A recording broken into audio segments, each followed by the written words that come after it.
If you feel emotionally flat, exhausted down to the bone, or like you're operating on fumes, you're not failing. You're burned out. And burnout isn't a weakness, it's a signal.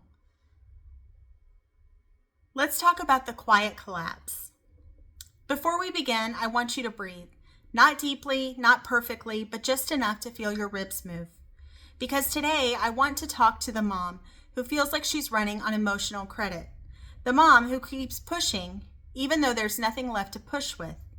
The mom who wakes up tired and goes to bed tired. The mom who asks herself more days than she admits, why can't I keep up? What's wrong with me? How many of you can relate to that?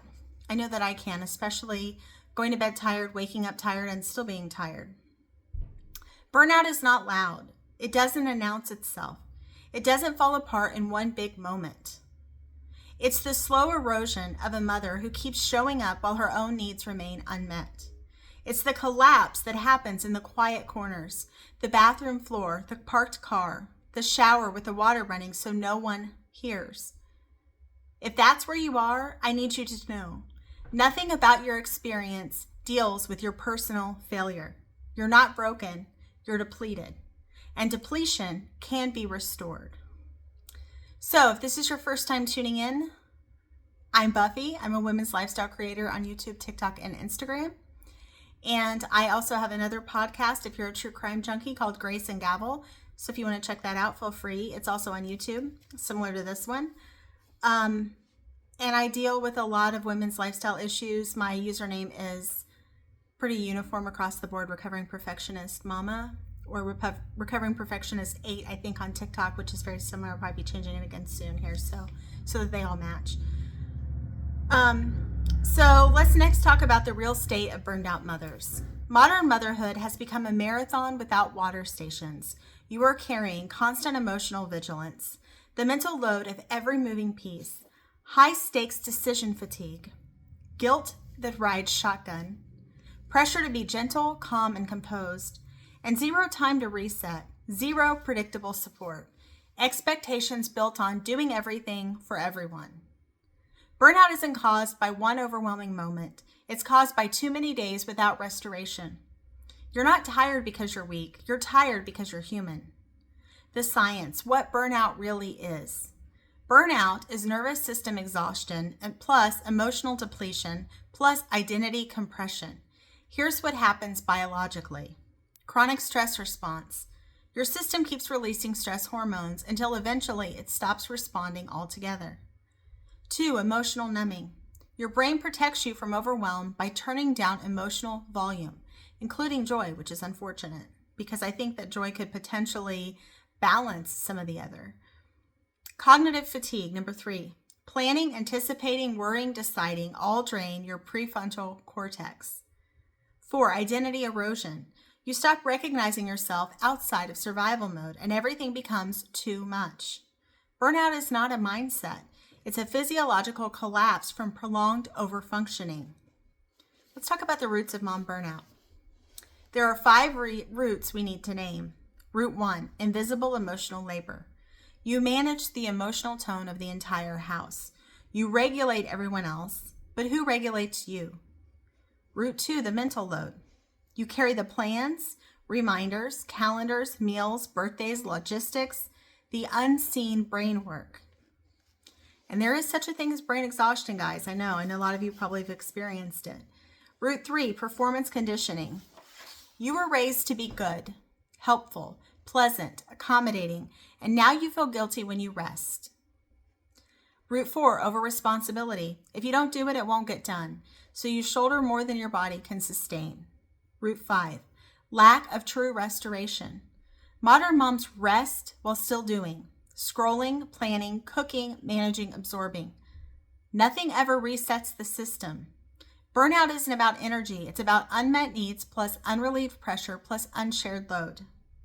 Let's talk about the symptoms of burnout. Burnout shows up as emotional flatness, feeling detached, irritability, overwhelm, inability to concentrate, loss of joy, feeling wired but tired, a short fuse, daydreaming about escape, wanting silence more than anything, and feeling like you've lost yourself. If you feel these, you're not dramatic, you're burnt out. Let's talk about the Calm Restoration Ladder. Today's recovery path sits inside the Calm Restoration Ladder, your step-by-step guide back to yourself. First is awareness. Name the burnout without shame. I'm depleted. 2, permission. Give yourself physiological safety to rest. My worth is not tied to doing, and that is absolutely 100% true. A lot of us are perfectionists, hence the Recovering Perfectionist Mama name. And a lot of us were conditioned to be that way, that our value came from what we could do for others and how much we could accomplish and how much we could achieve. Capacity reset. Lower your expectations and remove 2 to 3 tasks.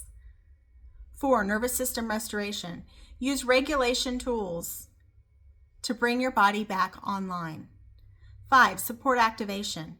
Ask for help in micro ways. This is strength, not weakness. It takes courage to ask for help, especially when you've been conditioned, maybe through trauma or other circumstances, to not rely on others, but to rely on yourself, to do it all. 6, identity reconnection. Reconnect with the parts of you beyond motherhood. 7, clear tiny rhythms that prevent burnout from returning. This ladder is gentle but powerful, and it works.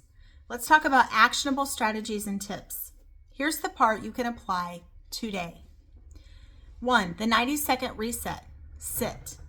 Close your eyes, hand on your chest, slow exhale. Let your body settle. This shifts you out of survival mode. 2, the 2-task rule. Today, choose 2 things that must happen. Everything else is optional. You're rebuilding capacity, not chasing productivity. 3, micro restorations throughout the day, not breaks, restorations. Examples: step outside for 30 seconds, sit on the floor and breathe, stretch your neck, drink cold water slowly, close your eyes for 10 seconds. These tiny resets compound. 4, the burnout sentence. Say this out loud: I'm allowed to need help. Your nervous system softens when you remove self-blame. 5, reduce sensory input. Dim lights, lower noise, use headphones. This instantly reduces overload. 6, swap one obligation for one pleasure. For one small thing you enjoy, find one small thing you enjoy and insert it into your day, guilt-free. 7, the put it down practice. When you feel pressure rising, put down whatever you're holding. Stand still, breathe, and reset. 8, ask for a micro assist. Not help with the whole house, but can you switch the laundry? Can you take over bedtime tonight? Can you watch them for 10 minutes? Ask small, receive relief big. 9, rebuild your identity through joy. Read, walk, listen to music, create something. Talk to a friend. You need to reconnect with you. 10, create a rhythm, not a routine. Routines break, rhythms flow. You need rhythms during burnout recovery. You do not have to earn rest. You do not have to justify needing space. You do not have to explain why you're tired. Burnout is not a reflection of your ability. It's a reflection of your humanity. You deserve restoration. You deserve softness. You deserve support. And you deserve a life where you are more than what you can provide. If this episode spoke to you today, save it, share it, and revisit it any time you feel yourself slipping back into depletion. You're not alone, and you're not meant to heal in isolation. What I would ask you too is, if you got some value from this, please share it with others. Please also like and subscribe. And I hope that you'll come back and see us again soon. Thank you so much, and have a great rest of your day. Bye-bye.